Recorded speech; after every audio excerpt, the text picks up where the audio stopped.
Welcome to the Home Team Sacramento podcast. I'm your host, Josh Takimoto.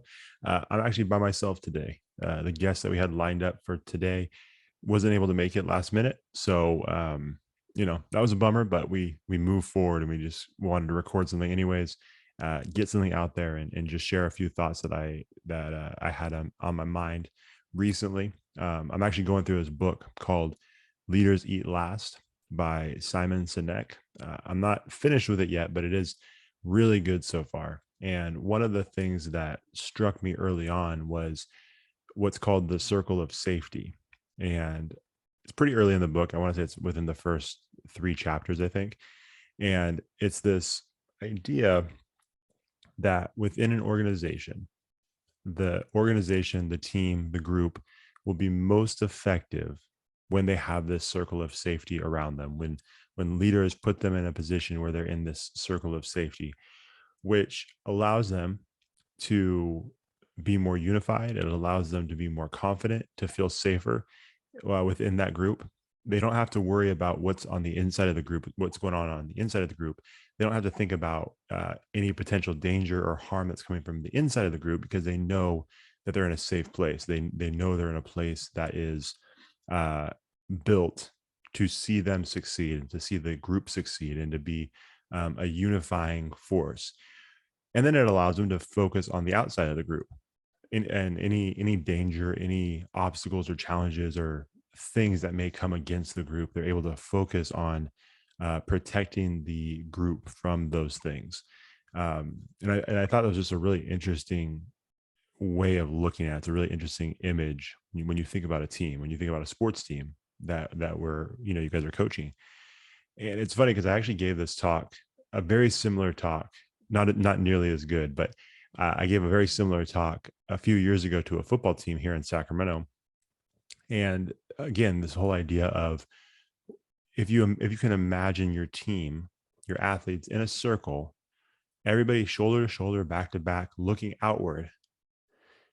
That's a really interesting image because, in the context that I spoke was, it was like a self-defense mechanism by, I think, Roman soldiers back in the day, where if they found themselves, like a smaller group of soldiers found themselves separated from the larger group, or maybe at that point in the battle, their numbers were way smaller than the opposing side, they would get together, shoulder to shoulder, back to back in a circle, put their shields in the ground facing outwards.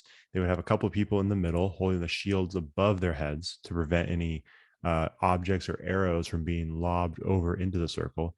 And they would basically create a box fortress out of what they had, just to survive, just to hold off their enemy until reinforcements came, or until they could figure out their next plan.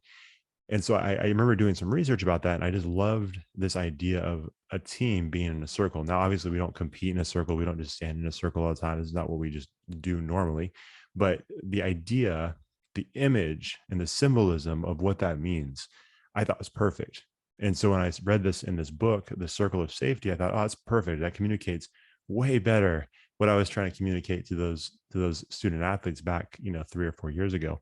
And again, if you can just picture your team, you can picture your athletes standing in a circle, and that circle represents the culture of your team. It represents the legacy of your program. It represents everything you guys stand for. And everybody in that circle has a role to play. In fact, I feel like there's a few things, just two thoughts that I have, as far as how this circle of safety can really work effectively. Now, I'm not taking, these are just my own thoughts. These aren't from the book necessarily. These are just some things that I shared back when I gave this team talk. And how is that circle effective? If the circle is representative of a team and a team unit and how they work together, how is that circle going to be the most effective to succeed both on and off the field? And I think the first thing is we have to understand that every member of that circle has a role, and they have to own their role. It's not good enough just to say, yeah, this is my role and this is where I'm at. I think you have to take ownership of whatever role you have on that team. It doesn't matter if you're a starter. It doesn't matter if you're a backup. It doesn't matter if you're a bench warmer who hasn't seen one inning, one down, one series of plays, one quarter of basketball. It doesn't matter. If you put the jersey on and you're choosing to be a part of that team, no matter what your role is, no matter how much playing time you get, you have to own your role in that moment. You have to accept responsibility for the role that you play, because when you have if we can imagine the circle with these athletes on this team all together, not one person can occupy multiple spaces. Each person can only occupy one space. Now they can try to defend multiple spaces and they can try to be here and there, but physically they can only occupy one space. Each member of the circle occupies a very specific space in the circle. And that is their space to defend. That is their space to protect and own. And I think if we can get our athletes to understand that, I think it would go a long way. And this is coming from me. I've said this on this podcast before and other podcasts. I'm talking from the bench warmer role. I played a lot my freshman year, a lot my JV year, and then my junior and senior year in high school playing baseball. I didn't play very much at all. I think over the 2 years, I maybe logged like 16 innings. Maybe. It's not much.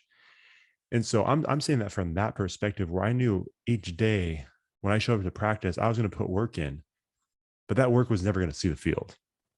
It's incredibly frustrating. And I'm talking to any athletes out there that are in that situation.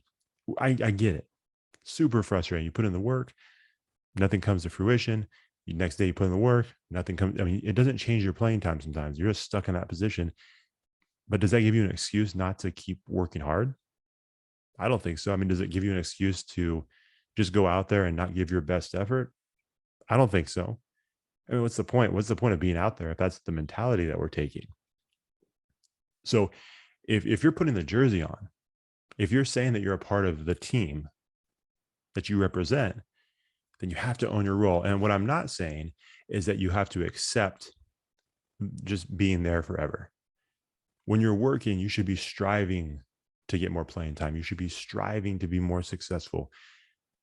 You should be striving every single day and not be complacent with your role. But as long as that's your role, you have to own it. You have to take ownership of it, because the people in your circle are counting on you to take ownership of your role. They're when you look to your left and your right and behind you, hopefully as a team, whoever's listening to this, hopefully you see someone to your left and to your right and behind you that has your back, that you know without a shadow of a doubt is taking care of their business and defending their portion of the circle. Because if they're not, that's when the circle begins to decay. That's when the circle becomes weak and a lot of problems begin. So for example, if you're in your circle and you're in your position and you're looking outwards and you're defending your spot, you're protecting your spot, you're owning your spot, but you look to your left, and let's just say the person to your left maybe hasn't been taking their schoolwork that seriously, and they're allowing their grades to slip, or maybe they're not getting the necessary help to keep their grades where they should be, and then now they're ineligible for this Friday night game because their grades are horrible. Well, now that part of the circle is compromised. Okay, you look to your right. Okay, look, this person had some off the field issues. Maybe they got into some trouble. They got suspended. They can't compete. Okay, so now you have someone to your left and to your right that are compromised. Okay, that's not great, right? That's not great for the strength of the circle. Oh wait, what behind you? Behind you, what's going on? Oh, that person, they're not getting in trouble. Their grades are fine. But when they show up to practice, they're lazy. They're not putting in the work. They're not putting in the effort. They go to the weight room. They're barely putting any kind of effort into what they're doing. They're not trying to get stronger. They're just trying to go through the motions so they can get through it and get home. Well, that's going to cause problems during the game. That's going to cause problems when you're actually competing in a real life situation. So now if you look around, you have 3 different spots that are weaknesses. They're compromised. And they're not strengths of the circle. They're not strengthening the circle. They're making the circle weaker. And in turn, it's causing issues for people that are in the circle that maybe aren't having as many issues. but they have to pick up the slack, right? They have to pick up the slack of the person to their left and to their right and to the person behind them. They're picking up that slack. And now there's this extra stress, there's this extra distraction that's happening. And now, just like they said in the book, instead of feeling safe and feeling confident and feeling united within that circle, now everybody, instead of looking outward, defending the circle from outside, uh, outside opponents, outside enemies, outside challenges and obstacles, now everybody is starting to look inward because of the chaos and the dysfunction that is living inside of that team. It's no longer a circle of safety, it's just a circle of chaos, just madness happening in the middle of that. And now, as a team, individuals are forced to look inward and they lose sight of the main goal that they're pursuing on the outward. And so I believe it's super important for individuals to own their role. Now I'm talking about the athletes that are a part of the circle. As coaches who are a part of the circle, I believe it's our job as coaches to take ownership of the entire circle. The athlete maybe takes responsibility for their specific role. They take ownership of their role, and they have a small piece of ownership over the entire team. But as the coach, you are responsible for the entire circle. You're responsible for the health of the circle. Is the circle going strong? Is there dysfunction starting to form within the circle? Are there cracks and weaknesses that are forming within the circle that's going to have a ripple effect to the rest of the people within the group? It's our job as coaches to oversee all of that, make sure the health and the well-being of that circle is strong. Because I think if we can do that, if we can do our best to maintain that and make sure that the little fires are put out here and there instead of turning into these massive infernos that engulf the circle, then I think we're going to be really successful. And like we've always said, sometimes that being successful doesn't necessarily mean it's going to turn into state titles. It doesn't mean it's going to turn into a winning record. Sometimes it's just the cards you were dealt. Sometimes we don't have a winning hand, even if we're doing all the right things, even if we're promoting character, integrity, creating a healthy environment of competition and pushing and challenging. Sometimes those things still don't work out, but that doesn't mean that your season is not a success at the end of the day. That doesn't mean that your circle of safety isn't incredibly strong. And so I'm not looking at this like, hey, if the circle's strong, that's going to equate to wins. Not necessarily. But if that circle is strong, I can tell you that you're going to have better people. You're going to be leading better athletes, better human beings. They're going to be better members of society. They're going to be better members of the community. I really believe that. Like, I think doing that, teaching these life lessons, helping them learn and grow in this circle of safety on the athletic field is one of the most awesome things that we can possibly do. You get to learn all these life lessons within this circle of safety where you can make mistakes. You can attempt to push yourself and challenge yourself in the world of sports, and you're surrounded by people who love and care for you and are there to motivate and push you and correct you if needed because they love you. Like, what better system, what better place is that? Is there than that? I mean, it's pretty sweet. It's not a bad situation. And so I think, like I said, I think it's our job as coaches to take ownership of the entire circle and make sure that thing is running like a well-oiled machine. And so, that's just one part of it. I think taking ownership of your role, whatever role you play within that circle is huge. And I think it's also important too, like when coaches are making decisions as far as cuts and deciding who's on the team and who's not. Yeah, obviously we want to win. We want to find the talent. We want to find people who are talented that can help us get, league titles and section titles and maybe even state titles. We want that for sure. Absolutely. Like, none of me and Kevin we've talked about this multiple times. We're as competitive as the next person. We want to win. We love winning. But at the same time, as a coach, if you're looking at the circle of safety, you have to look at these other things beyond just the wins and losses, the talent of your athletes. You have to really, I think, make those decisions early on. Okay, what kind of behavior, what kind of character, what kind of attitude am I going to allow inside the circle? What am I going to allow to be a representation of the culture of this team? It's that's one of those questions that we can't really answer for anybody. I think whatever coaches decide in that moment is the direction that team's going to go. And I think it's a really important part. So it's not just it's not just managing and leading the circle that you have, but I think it's also deciding who's a part of that circle. And obviously we want as many people to be a part of our circle as possible. We don't want to exclude people, but sometimes if we feel like someone is just not on board with what we're doing, if someone's not adding positive value to the team and the rest of the circle is suffering because of it, I mean, that person may need to find a different circle.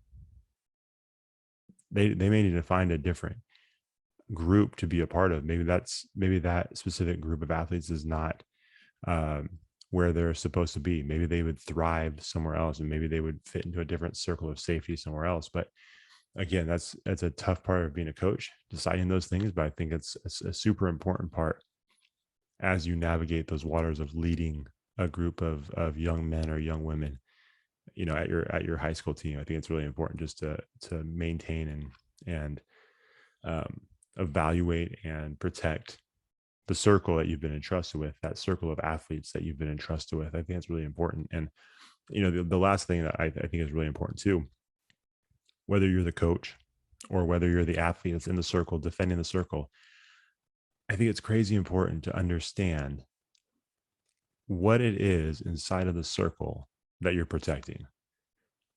I think we have to understand what is it, like what are we defending? What are we protecting in this circle? What is it that we're all working so hard to pursue? And obviously we have goals of, again, winning championships, winning titles, becoming or being first in league. All of these different things are awesome. Those are great team goals. Those are the goals we should have. Getting better. Maybe you had a really rough season the prior year, and it's okay. Maybe we're not going to win a section championship, or maybe we're not going to win league, but can we improve? Can we get a couple more wins than we did last year?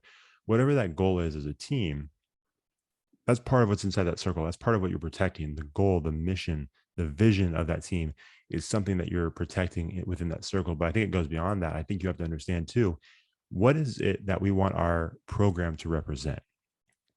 What is it when people think of this program, when they see our logo, when they see this baseball team or that soccer team or that golf team or those wrestlers, the basketball team, when they see those athletes from that school wearing that jersey or wearing that sweatshirt or wearing the hat, what does that represent? Does it represent excellence? Does it represent character? Does it represent integrity? Does it represent a winning culture, not just on, but also off the field? Does it represent a group of athletes and coaches who understand the importance of their impact on the community around them?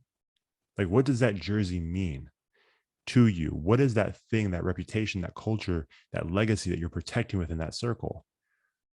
I think when all of the athletes and all the coaches within a team understand what they're fighting for, when they understand what they're there to protect, when they understand why they're standing in a circle defending the inside of that circle, I can't think of a more powerful situation. I can't think of a more powerful group of individuals. You're telling me like a group of athletes who are disciplined, who work hard, who are intensely focused on pursuing their passion and their goals. If you get a group of all those athletes and all those coaches working together to protect that program's reputation, protect that program's legacy, and they're all moving in the same direction, pursuing the same goal, it's like an unstoppable force. Amazing things are going to happen in that situation because you have a group of people that are on the same page with the same amount of passion, all understanding, hey, when we put that jersey on, when we represent this school, when we represent this sports program, when we represent our families and our names, there's something to this. Like there's more to it than just wins and losses. Like our jerseys represent something more. Our names represent something more. We're representing something greater than ourselves when we represent this program. And so I think you have to understand, like, if you're in that circle and you're taking ownership of your role, it's a lot easier to take ownership over your role if you understand what it is that you're defending, if you understand what it is that you're protecting within that circle. And so I think it'd be smart for everybody to really understand, like, what's your why? We hear it all the time, right? What's your why? What's your why? What's your why? But I think when it comes to, your goals as a team, your goals as an individual, I think you have to understand that, because I think that's going to give you that extra energy, that extra push you need when difficult moments arise. It's going to give you that extra motivation when you start seeing the cracks start to develop within the circle, when all of a sudden it seems like the focus has changed and shifted to inside of the circle rather than outside of the circle. I think in those moments is a great reminder of, okay, why are we doing this? Is it for individual glory and success, or is it for all of us? Is it for team success? Is it we over me mentality? I think understanding your why is a good way to redirect you back on the correct path when things start going sideways, when difficult times come and it makes you question why you're doing what you're doing. I think understanding your why, understanding what it is within that circle that you're protecting, can help you get back on track. So uh, that's just something I wanted to share with you guys today. Like I said, I would definitely check out this book, Leaders Eat Last. It's really good so far. Like I said, I haven't finished it yet, but I would definitely recommend it from what I've read so far. Like I said, just for that circle of safety stuff alone is awesome. Um, and I think there's a lot of great stuff in here. So if you consider yourself a leader, obviously if you're a coach, you're a leader. If you're an athlete and you feel like you want to improve your leadership skills, check out this book. It's not a sponsorship, although we would love that if it was a sponsor, but unfortunately at this point in time, it is not. It's just a dope book that I think everybody would really enjoy. So that being said, we've got an awesome episode next week. We have an episode. I had to record this one a little bit out of order. So next week we have Gabe Lemon, who's the owner of G6 Performance Training. Amazing dude. He's a former D1 athlete and just an incredible guy. Had so many great things to say. So make sure you tune in for that one. As always, you guys can follow us on all social media platforms at Home Team Sac. And make sure you check out our YouTube page. You can watch us if you prefer to, rather than just listen. Subscribe there. Subscribe on your favorite podcast app. And if you'd be so kind, if you had a moment where you could head over to Apple Podcast or Spotify. Spotify does ratings as well now. We would definitely appreciate 5-star reviews on both Spotify and Apple Podcasts. And if you wouldn't mind just leaving us a nice note, we would definitely appreciate that. But yeah, anyways, we appreciate everybody tuning in. We appreciate everybody who is a part of making our home team better, who's a part of making, this home team in Sacramento and the surrounding areas better. We appreciate you. And the reason we do what we do here is because we believe that there's so many great athletes and coaches that are doing incredible things. And we just want to be of service to you guys. We want to create a space where we can have some conversation and hopefully add some value to your guys' toolboxes. And yeah, so we're just thankful as always. And thank you guys so much for tuning in, and we'll talk to you guys next week.